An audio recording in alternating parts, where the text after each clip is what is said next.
Hello everybody, and welcome back to 4FS Gaming. This is Doc, and today we are going to be having a look at all of the aerial units in Battlefront 2. Well, almost all of them, that is. 5 of the 6 aerial units in this game are identical in what abilities they have access to, as well as how they generally move around, with one partial outlier that we'll explain later. The extreme outlier, of course, the one that's not in this video, is the First Order Jet Trooper, and he is so radically different from the others that he really needs his own video. The other 5 can be thrown into one video, which is what I've decided to do. And in this video, we're actually going to be looking at their abilities, the general playstyle of the aerial class, and then some quick pointers about the different weapons that these specific units use. So, jumping right in, first of all we are going to be going over the basic stats and abilities that you should keep in mind when we get to each one of the specific aerials in detail, starting with health. All aerial units have 200 health to start with, and this can be improved to 240 health with star cards, except the Separatist's B2 rocket droid, but we'll get into the differences of him later. Mainly because the health is not the only difference that he has from all the other aerial units. They all regen 40 health per second after 6 seconds of taking no damage, and this can be improved to 140 health with star cards. Pretty standard stuff for a reinforcement so far. Instead of using dodge rolls, they have 2 jet dashes that provide the normal 20% damage reduction for the entire length of the dash. And these can be used back to back for a long distance of travel with the damage reduction, as they do travel much farther than the normal rolls that most other units have. Even better, you can improve the amount of dashes you have to 3, each with shorter cooldowns with star cards, which is really useful to get out of trouble if your jetpack abilities are both on cooldown. And as a little extra bonus, they deal 65 melee damage instead of the normal 50, which is sort of useful, but as I said in my Clone Commando video, melee is something that you wouldn't really want to go for, but it's there if you need it. And now time to look at their abilities, which, as I said, are basically identical except for the droid, but we'll get to him later. The middle ability is the rocket launcher. When you activate the ability, you equip the launcher. If you decide not to fire it, you can simply put it away without putting it on cooldown, which is useful if, well, let's say the target you're aiming at dies or runs to somewhere the rocket will not be effective. Once you fire it, it will travel in a perfectly straight line at really high speed until it hits something. Any trooper unfortunate to take a direct hit will take 250 damage. Within 1 meter, all enemies will take 200 damage, even going straight through lightsaber blocks. And then after you fire it, the cooldown is 25 seconds. Not terribly long, but not short enough to where it will be always up when you need it. So make sure that you fire the rocket at something you really want to fire it at. Moving along to the left and right abilities, these are your vertical and horizontal jet jumps. The high one, of course, sends you in a high arc with good distance, more so if you are jumping from a vantage point, and the other has a very low jump but further horizontal travel. However, this makes it more likely that you will hit the ground using this method of movement versus the vertical jump. They are both going to be active for 2.5 seconds once you activate them, and this duration has to play out fully even if you land before it's up, adding to the total cooldown. Moreover, the abilities will not cool down while you are in the air. You have to land on a solid surface for the cooldown to begin, even if that 2.5 seconds is up. Thankfully though, you won't really have to worry about this too much, as the abilities have extremely fast 5-second cooldowns, so they'll pretty much be up whenever you might need to reposition, except for the B2 rocket droid again, but we'll explain why that is later. Now then, that covers all of the basics for most of the aerial units, so let's go over what makes them all stand out against each other and how you can best use them. Starting with the 2 most recently changed ones, the Empire and Rebel Alliance's Jump Troopers. Their weapons, while being different models from each faction, are identical in terms of their stats. The A280C and E11 blaster rifles are just improved versions of those found on the Assault class, which are the default weapons for the Assault class. They each deal 40 max damage, and firing at 300 rounds per minute, they can pump out 200 DPS if all of your shots land. That DPS goes up to 380 if you are landing consistent headshots, which each deal 76 damage. The damage fall-off ranges are not terrible, starting at 20 meters and ending at 40, where the minimum damage of 21 is finally reached. But these weapons are best used at close to mid-range, because the recoil isn't great, but the spread is horrible, making tap or burst firing the rifles necessary for landing hits on targets far away, as the shots will just go wherever they damn well please. At that point, your aiming won't really do you much good. These weapons aren't great, but they do serve as a good baseline to compare the rest of the aerial units from, since from here the weapons get a tad more tuned for specific purposes and the DPS just goes up. Next up we have the rocket jumper of the Resistance, with the EL-16 HFE blaster rifle, again being an improved version of the Assault's EL-16 HFE. This is the long-range precision aerial compared to the rest, or at least you'd think it would be. The damage is really good, higher than any of the other aerial blasters, but it's made up for because the weapon fires at a really slow 200 RPM. But that damage does more than make up for it, dealing 65 max damage for a DPS of somewhere around 216, which is pretty good. This DPS goes up to about 412 with headshots that each deal a massive 123 damage per hit. And it's even better since the weapon has minimal recoil with low spread, as now it has the recoil reducing stock upgrade rather than the range upgrade it used to have, making it easy to land shots. But that slow rate of fire really holds the weapon back, making it punishing to miss even a couple of shots regardless of the engagement range.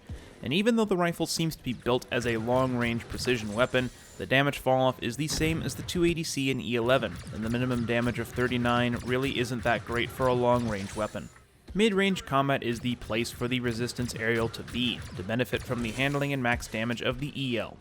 But there are better choices for that range, even some trooper weapons are better suited for it.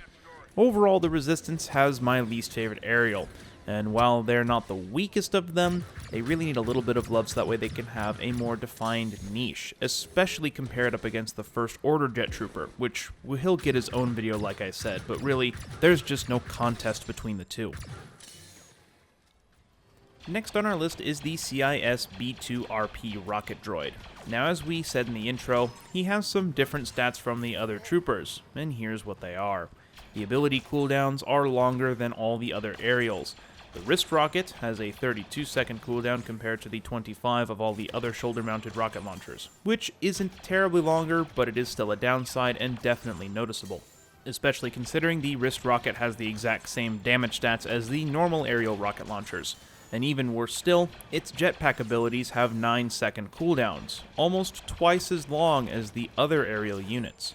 On top of both of those things, the jet dodge that it has is absolutely terrible. It only travels about half the distance as the other aerials, necessitating that you use abilities to reposition more often. But they also have longer cooldowns than the other units, so it's a very unfavorable situation. So what does the B2 rocket droid have to balance out these poor mobility stats? Well, it's fairly simple. It has 300 base health, 360 with star cards, which means that its limited mobility isn't a huge cause for alarm because it can simply tank through any extra damage it might take from having worse mobility. And your wrist blaster is really consistent, with a straight vertical recoil pattern and pretty much zero spread, even if you just hold down the trigger firing full auto. It deals 43 damage and fires at 300 rounds per minute, giving you 215 DPS, which is pretty solid. And with headshots that deal 82 damage each, your headshot DPS is 408. And because the weapon handles so favorably, you can easily land those shots if your aim is good. And with the same damage fall-off ranges as the Rebel, Empire, and Resistance blasters, starting at 20 meters and ending at 40 meters, with the minimum damage being 25, it's not terrible over long ranges, but you really should try and be a little bit closer, especially considering that you behave more like an enforcer and you revel in close-range combat.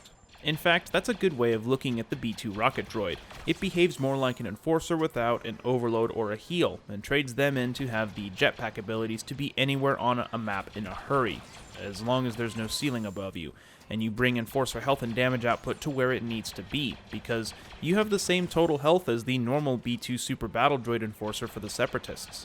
Overall, the B2 rocket droid is probably my second favorite of the normal aerial units. But now we are getting to my personal favorite one of the bunch, the Jet Trooper of the Republic. While he has been tuned down in recent patches, having his max damage reduced from 50 to 45, he also gained full auto fire on his DC-17 pistol, making it a lot easier to fire at its max rate of fire of 300 rounds per minute. This leaves him with the highest DPS at 225 for body shots, and with headshots that deal 85 damage each, it will go up to 427. And the pistol has really easy to handle recoil with minimal spread. In fact, the recoil and spread are almost non-existent, making it a really easy weapon to use. Just don't try and use this weapon at extreme long range, as the damage fall-off is incredibly harsh. The fall-off range actually starts later at 30 meters compared to the other aerials in this video, which is kind of strange, and also ends later at 50 meters. So it is technically longer range than the others, but the minimum damage is 10 past that 50 meters. So the only real advice I can give you when playing the clone aerial unit is to make sure that you don't get farther away than 30 meters, just to make sure that you get the maximum 45 damage. And you also can take advantage of that damage for the highest in-class DPS, and shred everything that you come across with Enforcer level damage. In fact, you actually out-damage some Enforcers, without Overload active of course. They are by far my favorite of the normal aerial units, since you can afford to be playing them really aggressively while maintaining a high degree of mobility with pretty much no downsides. Well, that right there was an absolute marathon of information. I know that I could have gone into more detail for each one, but besides the rocket droid, all of them are identical aside from their primary weapon stats. But here's a general tip that you can use for all aerials.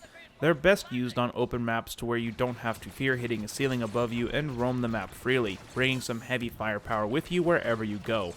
But just remember, even though you are reinforcement, you are not a tank, with the possible exception of the rocket droid, where you only have slightly more health than a heavy with star cards with no reliable health recovery. Your speed and agility are your best defense, so never stop moving because your life depends on it.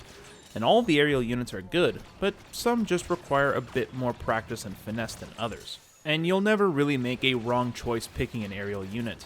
Except of course if it's a closed off map, in which case just save up your battle points for an Enforcer or even a hero if you can manage it. Or even an Infiltrator. Infiltrators are also really good. And with all of that done, this video is now coming to a close. Next video, of course, we are going to be looking at the one aerial we missed out on and see what makes him so special. Please be sure to leave a comment down below of what you thought of this video, or leave any suggestions you might have as well. This is the second Redux video I've done, and I'll probably do a couple more down the road because some things that this channel has already covered have been significantly changed since the last time. Also, if you want some extra information on the Jet Troopers, I highly recommend you watch the video Ascendance did a while ago. Though keep in mind that some of this information is bound to be outdated since it was recorded a couple of years ago. Regardless of what you decide to do, I hope you all enjoyed the video, and I hope to see you in the next one as well. This is Doc, signing off.